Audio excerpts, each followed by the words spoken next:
హైదరాబాద్ లో రేవంత్ రెడ్డి పోస్టర్లు కలకలం రేపుతున్నాయి. మొదటి విడతగా హైదరాబాద్ లో 1,00,000 ఇంద్రమ్మ ఇల్లు ఇస్తా అని చెప్పేసి పోస్టర్లు కనిపిస్తున్నాయి. నిజంగా 1,00,000 ఇల్లు ఇచ్చేంత ప్లేస్ కానీ హైదరాబాద్ లో ఉందంటారా? అంటే ఒకటి ఏంటంటే పరిపాలన ఇప్పుడు చూసుకుంటే అన్న మొత్తం చంద్రబాబు నాయుడు పరిపాలన ఉంది. ఎందుకంటే చంద్రబాబు నాయుడు శిష్యుడు ఈయన. అంటే అక్కడి నుంచే వచ్చి అక్కడి నుంచి నేర్చుకొని అక్కడి నుంచి అన్నీ చూసి చేసి అన్నీ ఆయన పరిపాలన ఎట్లయితే ఉంటుందో చంద్రబాబు నాయుడుది ఈయనది అట్లనే ఉంది. చేయకపోయినా గిట మేమే చేసినామని జబ్బలు జరుపుకుంటుండ్రు వీళ్ళు ముఖ్యమంత్రి గిట. మరి ఇంద్రమ్మ ఇండ్లు అన్నారన్న పేద ప్రజలకు ఇస్తున్నామంటారు. అంటే కాంగ్రెస్ పార్టీ నాయకులకు ఇస్తారా, లేదంటే వాళ్ళ శిష్యులకి అంటే ఉన్న శిష్యులకి ఆ నాయకులకు ఎవరికైతే వాళ్ళ పార్టీకి సపోర్ట్ చేసిన వాళ్ళకి ఇస్తారా, లేదంటే ఈ చంద్రబాబు నాయుడు పార్టీ ఏదైతే ఉందో వాళ్ళ నాయకులకు ఇస్తారా, వాళ్ళకి ఇస్తారా? మరి ఇంతకు ముందుకు రాని ఆలోచన ఇప్పుడు ఎందుకు వచ్చింది ఈయనకి, ముఖ్యమంత్రి గారికి? మరి ఇన్ని నెలలు అయింది కదా ప్రభుత్వం వచ్చి, అప్పటి నుంచి రాని ఆలోచన ఇప్పుడు ఎందుకు వచ్చింది?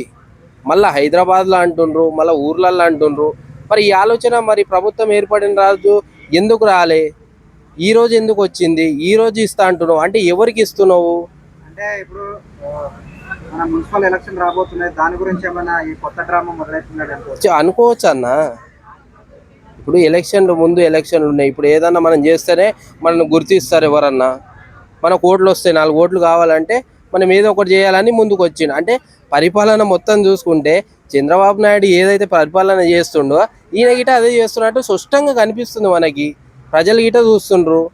పేద ప్రజలకు అన్నారు, పేద ప్రజల గురించి ఇండ్లు పెట్టిరన్నారు. పేద ప్రజలకు ఏడేస్తుండ్రన్న ఇండ్లు? పోనీ ప్యూర్ కాంగ్రెస్ నాయకులకు ఇస్తుండ్రా, లేకపోతే వాళ్ళ పార్టీ నాయకులకు, వాళ్ళకు ఓటేసిన వాళ్ళకి ఇస్తుండ్రా? కార్యకర్తలకి మరి వాళ్ళే కదా, ఇంకా నాయకులన్న వాళ్ళే, కార్యకర్తలన్న వాళ్ళే కదా.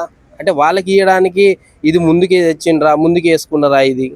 అంటే ఓట్ల గురించి మాకు ఓట్లు దగ్గరికి వస్తే మేము ఏదో ఒకటి చేయాలి, మమ్మల్ని ఎవరో గుర్తిస్తారు, లేదంటే గుర్తించరు. అంటే తెలంగాణ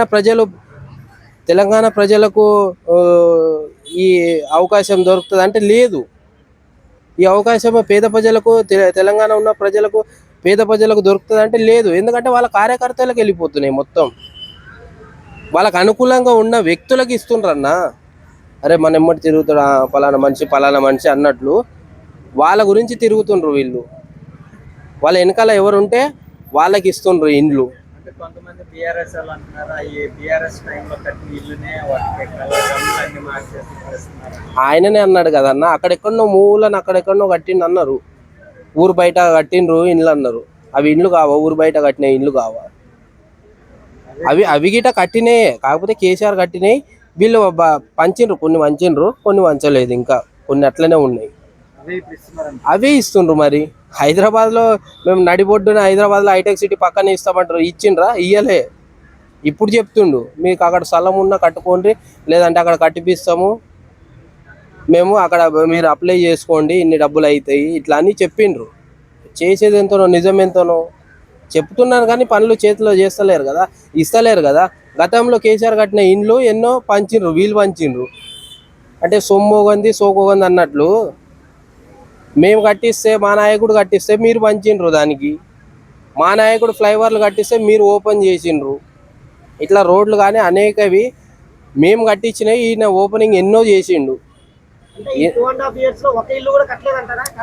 అన్న ఒకటి కట్టితే అయిపోతుంది అన్న?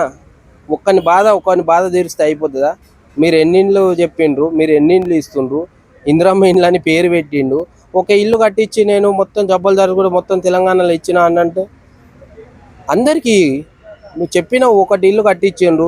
సోషల్ మీడియాలో చూసినాం మనం గిట ఎంతో మందికి ఒక ఇల్లు కట్టించిండ్రు. మిగతా ఇండ్లు ఏమైనాయి? మిగతా పేద ప్రజలు లేరా? ఇంకా తెలంగాణ లేరా? మీ కార్యకర్తలకు ఇస్తున్నావు కదా నువ్వు ఇచ్చింది ఎవరికి? మీ కార్యకర్తలకు, వాళ్ళతో ఓపెన్ చేయించినావు ఇల్లు, మీ వాళ్ళకి ఇచ్చినావు. అసలైన పేద ప్రజలు ఎవరున్నారో వాళ్ళకి ఇవ్వాలి నువ్వు. వాళ్ళకి ఇవ్వకుండా నీ ఎమ్మటి ఎవరు ఉన్నారో, నీ కార్యకర్తలు ఎవరైతే ఉన్నారో వాళ్ళని చూసుకొని వాళ్ళకి ఇస్తున్నావు నువ్వు. వాళ్ళకిట బాగా ఉన్న వాళ్ళకే ఇస్తున్నావు, ఉన్న వాళ్ళకే ఇస్తున్నావు నువ్వు. పేద ప్రజలు ఎవరో తెలుసా? రేవంత్ రెడ్డికి తెలుసా? ఎమ్మెల్యేలకు తెలుసా? పేద ప్రజలు, అసలైన పేద ప్రజలు ఎవరైతే అవస్థ పడుతుండ్రో ఇల్లు లేక వాళ్ళకి కదా ఇవ్వాల్సిందే నువ్వు. వాళ్ళకి ఇవ్వకుండా కార్యకర్తలకు ఇచ్చి, నీ ఎమ్మటున్న వాళ్ళకి ఇచ్చి వాళ్ళ దగ్గర ఓట్లు వేయించుకొని నువ్వు ఈరోజు పరిపాలన మొత్తం మనకు తెలుస్తుంది అన్న.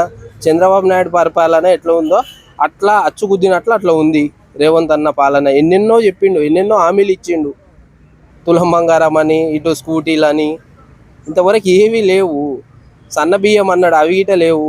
200 యూనిట్ల కరెంటు ఫ్రీ, ఇట్లా చెప్పుకుంటూ పోతే మస్తున్నాయి. రుణమాఫీ, 4000 ఇస్తా నేను రాగానే పింఛన్ పైసలు ఏం లేవు. ఇంకా ఇంట్లో ఏం నమ్మకం పెట్టుకుంటావు? ఈ ఇల్లులు ఇస్తారని ఏం నమ్మకం పెట్టుకుంటావు? మీ కార్యకర్తలకు ఇస్తావు కానీ మాకు ఇవ్వవు. అసలైన పేద ప్రజలకు ఆ ఇందిరమ్మ ఇండ్లు దక్కేటట్లు లేదు, మీ కార్యకర్తలకు దక్కేటట్లు ఉన్నాయి. మీ కార్యకర్తలకు 10 దక్కేటట్లు చేస్తుండు ముఖ్యమంత్రి. అసలైన పేద ప్రజలు ఎవరో వాళ్ళ లిస్టు తీసుకొని వాళ్ళకి సంతోషం మాకు.